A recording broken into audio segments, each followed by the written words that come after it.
Kelly Thomas was beaten to death by the Fullerton Police Department. 2 police officers have been charged with felonies in his murder. How can a police department that has been charged specifically to protect its citizens go so far from its delegated task? In our pursuit to get the news behind the news, Full Disclosure interviewed Fullerton City Councilman Bruce Whitaker. I believe the public has a right to see what really transpired there, and I do want to see that ultimately happen. Even as a duly elected public official, he has been kept in the dark. One other council member and myself sat down with the city manager and demanded to see the surveillance video, and it was denied. But what role does the chief of police play in this tragedy?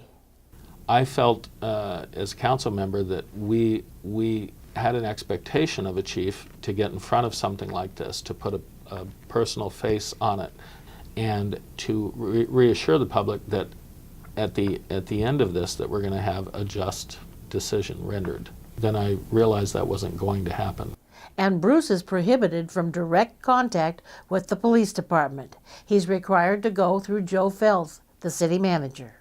So I had made some inquiries into that through the city manager to the chief, and none of those were granted. So the city manager is the gatekeeper of information for the Fullerton City Council. And apparently that information isn't as accurate as it should be. Initial reports that we got, other facts that have come along throughout the chain, much more fictional or fictionalized than now what I believe to be the facts. I mean, it's one thing to say there are sensitive details we can't allow, but to actually have reports that are not true at all, are provably false, and to have a series of these that create a narrative that would take us in completely the wrong direction. I have a vested interest in sending a message that that's not okay, and that there are consequences for that. He is all about bringing a refreshing new philosophy in government: transparency. My goal is going to be open up government, open up a lot of the processes and steps, conduct business openly before the public we serve.